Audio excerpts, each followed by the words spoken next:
I had it all: a beautiful wife, Amanda, a promising career, and a comfortable home in the Boston suburbs. My younger brother, Jake, had always been our mom's golden child. Growing up, he could do no wrong while I worked hard for everything I earned. When Jake lost his job and girlfriend, I invited him to stay with us temporarily. I never imagined my own brother would betray me in the worst possible way. Before I continue, where are you watching from? Hit that like and subscribe button if you've ever trusted someone who stabbed you in the back. Trust me, you'll want to see how I turned the tables on them. Growing up 3 years older than Jake meant I always had to be the responsible one. My mother expected me to set an example while overlooking Jake's many transgressions. When I was 10, my prized baseball card collection disappeared. Jake swore he knew nothing about it, but I found them hidden in his closet, many ruined or traded away. Mom simply said, "He's just a child, Thomas. You should share more." This pattern repeated throughout our childhood. Jake stole money from Mom's purse. I got blamed for not watching him closely enough. Jake broke our neighbor's window. I had to use my savings to pay for it since I was in charge when it happened. Despite everything, I loved my brother. There was a certain charm to him, a vulnerability beneath his golden boy facade that made me want to protect him. By 16, I was working part-time at a local grocery store, saving for college, while maintaining straight A's. Jake, meanwhile, cruised through school with mediocre grades, but was praised for his athletic abilities and social popularity. Mom attended every single one of his games, but missed my academic award ceremonies because they weren't as important. College widened the gap between us. I earned a partial scholarship but still worked 2 jobs to cover expenses. Jake received full financial support from Mom, who remortgaged her house to fund his education at an expensive private university. He dropped out after 2 years, claiming college wasn't his path with no consequences. The money spent on him was simply written off as a learning experience. Despite this imbalance, I flourished. After graduating with my finance degree, I secured a position at a prestigious firm in Boston. My hard work paid off with steady promotions and increasing responsibility. It was at a company Christmas party that I met Amanda. Beautiful, intelligent, and seemingly down to earth. She worked in marketing, and our conversation flowed effortlessly. By midnight, I knew she was special. Our romance moved quickly, but felt right at every step. Amanda appreciated my stability and ambition. After 18 months, I proposed during a weekend trip to Cape Cod. Our wedding was everything I'd dreamed of. Intimate, meaningful, and the beginning of what I thought would be our perfect life together. We purchased a charming colonial in a good neighborhood with enough space for the family we planned to have. I continued advancing in my career while Amanda shifted between marketing jobs, never quite finding her perfect fit. Still, we were happy. I diligently saved, accumulating $175,000 toward my dream of starting my own financial advisory firm. Life seemed perfectly on track. Then Jake called. He'd been laid off from his latest job, his girlfriend had left him, and he was battling depression. My protective instincts kicked in immediately. Without much consideration, I offered him our guest room for a couple of months, until he could get back on his feet. Amanda was hesitant. "Are you sure that's a good idea? You always talk about how your mom favors him. Won't that create tension?" "It's just temporary," I assured her. "He's my brother, and he needs help right now." Her reluctance faded surprisingly quickly after Jake moved in. Soon they were laughing together in the kitchen when I returned from work. Jake charmed Amanda with stories from our childhood, always ones that showed him in a favorable light. I was glad they were getting along, but something felt off. 2 weeks in, Jake began asking subtle questions about our finances. "That's quite a portfolio you've built, bro. What's your investment strategy? And you must have quite a nest egg saved by now, right?" I shared some basics, proud of my financial discipline, missing the calculating interest behind his questions. Amanda's behavior shifted too. She started dressing more carefully, wearing makeup even on weekends, and staying out later after work for client meetings or girls' nights. Several times I noticed her and Jake texting each other, then quickly putting their phones away when I entered the room. My college friend Mark visited one evening and pulled me aside before leaving. "Thomas, I don't want to overstep, but watch your brother around Amanda. Something seems off." I dismissed his concern as paranoia. Jake was my brother. Amanda was my wife. My family would never hurt me so fundamentally. I was catastrophically wrong. The first financial discrepancy appeared 3 months after Jake moved in. Reviewing our accounts, I discovered $15,000 missing from our joint savings. When confronted, Amanda shrugged it off. "I borrowed some for that surprise vacation I'm planning for your birthday. And remember that antique watch you admired. Don't ruin the surprise, Thomas." It seemed plausible enough, though excessive. I let it go, trying to feel touched rather than concerned. But the next week, another $7,500 disappeared. This time, Amanda's explanation was vague. Unexpected expenses and some shopping. When I pressed for details, she grew defensive. "Do you monitor every penny I spend now? Don't you trust me? I'm your wife." Her indignation felt rehearsed. That night, while she slept, I accessed her laptop and checked our transaction history. Multiple transfers had been made to an account I didn't recognize. My stomach churned with anxiety. Digging deeper into her emails, I found correspondence with a real estate agent about a dream property in Florida. The agent mentioned finalizing the paperwork for you both and congratulations on your new home. Amanda had never mentioned property hunting, let alone in Florida. My suspicions now fully awakened. I invented a 3-day business trip but actually booked a hotel downtown. On the second day, I returned home unexpectedly in the afternoon. The living room blinds were drawn. 2 wine glasses sat on the coffee table.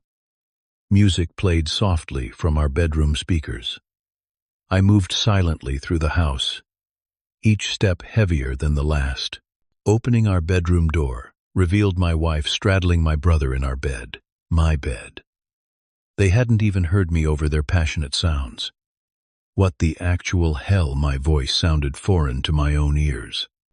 They scrambled apart, Jake reaching for his discarded clothes while Amanda pulled the sheets around herself.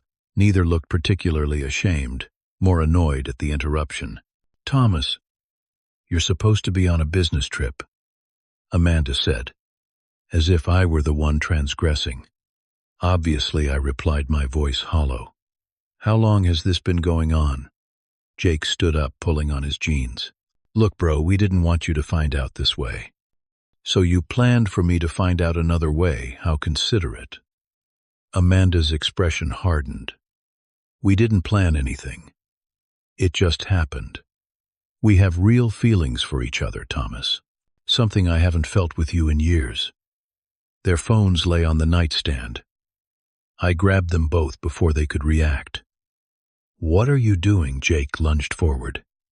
"Getting answers." I opened his messages, first scrolling through their exchanges. The timeline became clear. Their affair had begun within weeks of Jake's arrival. Messages detailed their growing relationship plans for their future, and worse, explicit discussions of my finances. "You're planning to clean me out, take my savings, and run away together." My voice cracked with disbelief. Amanda approached, dropping her sympathetic pretense. "You were always so focused on your precious career, Thomas.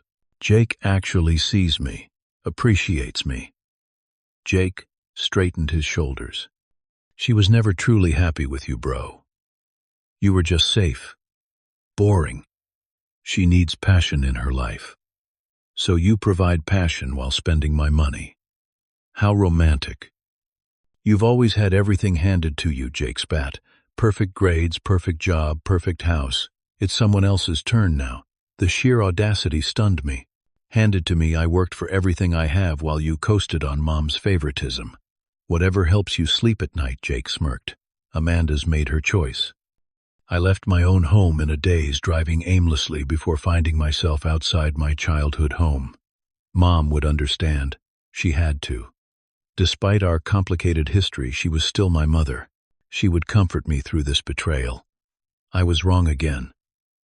Her initial shock seemed genuine as I recounted finding Jake and Amanda together. But then her expression shifted subtly. Well, Thomas, these things happen in marriages. Have you considered that maybe you weren't paying enough attention to Amanda's needs? I stared in disbelief. Mom, my brother is sleeping with my wife in my house while stealing my money. How is this possibly my fault? She sighed, patting my hand condescendingly.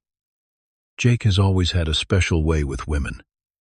He's sensitive to their emotions in ways you've never quite mastered. Amanda probably felt neglected with all your focus on work and money. Are you seriously defending them? Her gaze hardened.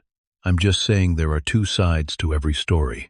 Jake says you've been distant, cold even, working late, always talking about investments and career goals, instead of focusing on your marriage. Realization dawned slowly. You knew. You already knew about them. She looked away briefly. Jake confided in me a few months ago. He was torn up about falling in love with Amanda, but said they couldn't deny their feelings. The final betrayal crashed down. My own mother had known my wife and brother were having an affair and kept it from me. She had actively participated in deceiving me. How could you do this to me? I'm your son, too. Don't be so dramatic, Thomas. People fall in and out of love. You'll move on eventually. I left without another word, sleeping in my car that night, too numb to even check into a hotel. The next morning, I returned to my mother's house, intending to collect some childhood belongings before cutting contact. No one answered my knocks, but I still had my key. Entering quietly, I heard voices from the kitchen. Jake, Amanda, and my mother in intense discussion. I froze in the hallway just out of sight. The divorce papers will be filed tomorrow, Amanda was saying. With Thomas's income and our joint assets, I'll get at least 50%. Probably more, since his name is on the mortgage and both cars. What about his separate savings? My mother asked. The money for his business, Jake laughed. We've already moved $45,000 to our private account. Once the divorce is final, she can claim half of whatever's left. We'll have enough for a down payment on the Florida house and getting set up there. And you're sure there's room for me? Mom sounded eager. I can list this place next month and be ready to move by summer. Absolutely, Amanda assured her. The guest suite has its own bathroom and sitting area. You'll love it. Thomas will be devastated, Mom said, without a trace of genuine concern. He'll survive. Jake dismissed. He always lands on his feet. Besides, he cares more about his precious career than people anyway. I slipped out unnoticed, their conspiracy replaying in my mind. My wife, brother, and mother plotting to dismantle my life and steal my future. I'd never felt so utterly alone. The Holiday Inn became my temporary home. Anonymous, sterile, and depressing. Each morning I forced myself to shower and go to work, maintaining a facade of normalcy while my life imploded. Within days, divorce papers arrived at my office, confirming everything I'd overheard. Amanda wanted our house, half my retirement accounts, and 50% of all assets, including my business savings. The first lawyer I consulted seemed resigned to my fate. Unfortunately, in this state, without a prenuptial agreement, she's entitled to a significant portion of marital assets. The fact that the money was in a joint account even temporarily complicates things. Sleep became elusive. My appetite disappeared. 2 weeks in, my boss called me into his office. Thomas, your work is suffering. Whatever's happening in your personal life is affecting your performance. Take some time off. Get yourself together. That night, I couldn't afford another week at the hotel. I slept in my car in the office parking garage. At dawn, a tap on my window startled me awake. David, a colleague I knew only casually, stood there looking concerned. Thomas, have you been sleeping here?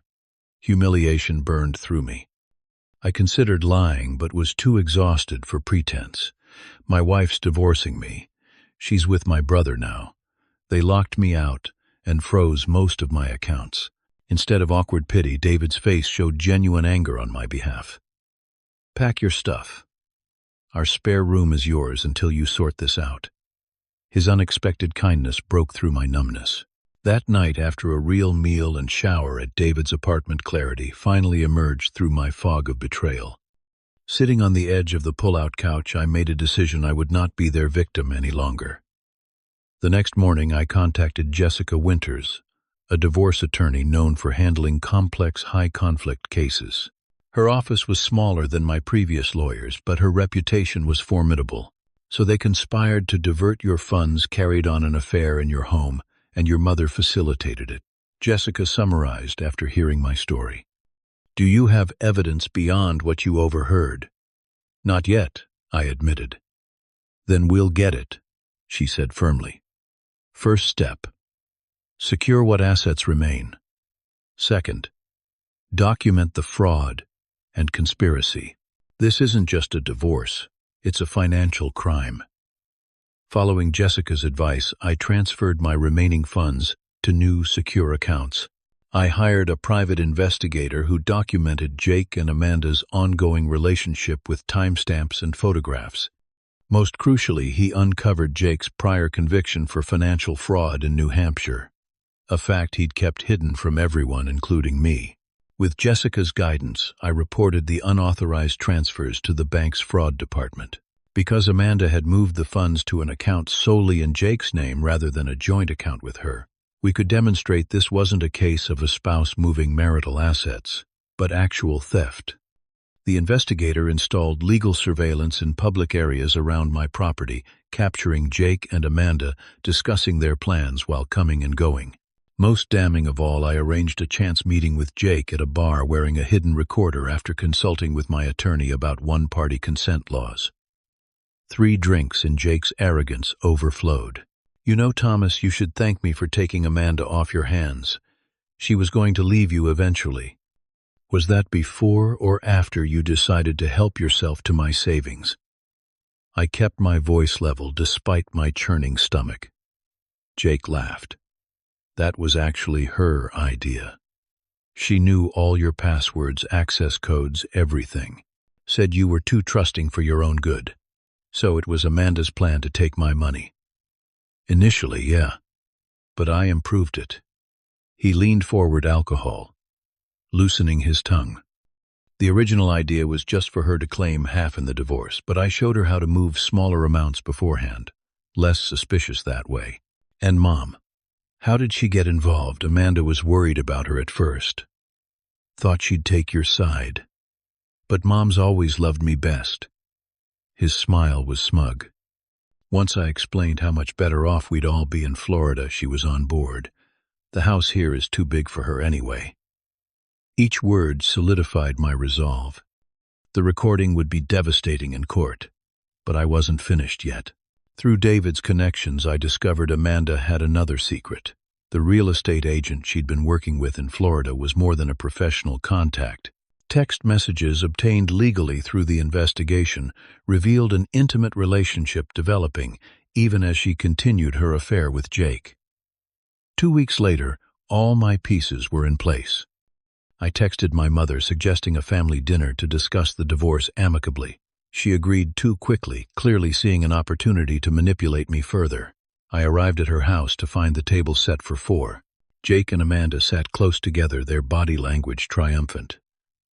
Mom bustled around playing peacemaker for an audience of none. Thomas, I'm glad you're being reasonable about all this, she began as we sat down. These things happen, and fighting only makes it. Let me stop you right there, I interrupted, placing a thick folder on the table. I'm not here to surrender. I'm here to inform all of you of what happens next. Their confused expressions would have been comical under different circumstances.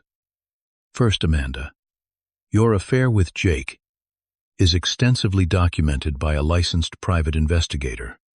The unauthorized transfers from our accounts have been reported as fraud, with evidence that you and Jake conspired to steal from me. You can't prove anything, she snapped, but her face had paled. Actually, I can. Jake helpfully confessed everything on tape. The bank has already reversed $35,000 in transfers as unauthorized fraud. Jake lunged across the table. You recorded me, you snake! Sit down, Jake. Or should I call you Jacob Mercer? That was your alias in New Hampshire, right? When you were convicted of wire fraud in 2019, the conviction you never disclosed to anyone here, my mother gasped. What is he talking about, Jake? Nothing. He's lying, Jake stammered, but his expression confirmed everything. I turned to Amanda. As for you, I wonder if Jake knows about your relationship with Michael Torres, the real estate agent in Florida. Those texts were quite explicit. Jake's head whipped toward Amanda. What's he talking about? Amanda's eyes darted between us. He's making it up, trying to turn us against each other. I slid printed screenshots across the table. The timestamp on this one is particularly interesting.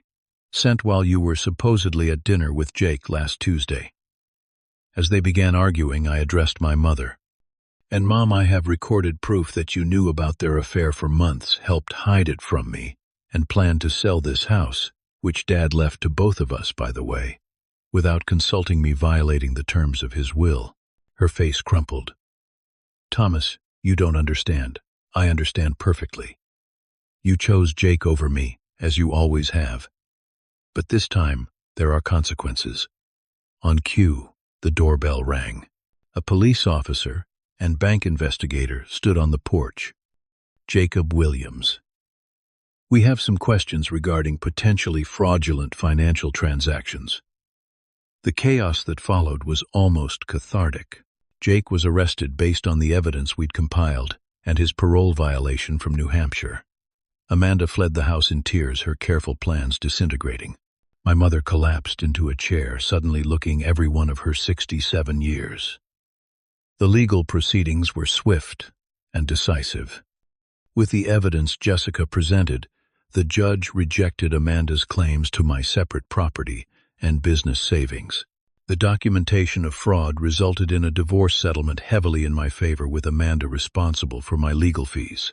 Jake pled guilty to lesser charges in exchange for testimony against Amanda, receiving 3 years, with the possibility of parole after 18 months. Amanda avoided criminal charges, but was socially and professionally devastated when the story spread through our community. My mother called repeatedly in the aftermath, leaving tearful apologies on my voicemail. I wasn't ready to speak with her. Perhaps I never would be. Some betrayals cut too deep for conventional forgiveness. Seattle offered exactly what I needed: distance, anonymity, and the chance to rebuild. The Victorian apartment I leased in Queen Anne had large windows overlooking Puget Sound, filling the space with light even on cloudy days. Symbolic, perhaps, of my emergence from darkness. David had connected me with his cousin's financial consulting firm, providing a position that allowed me to transfer across the country.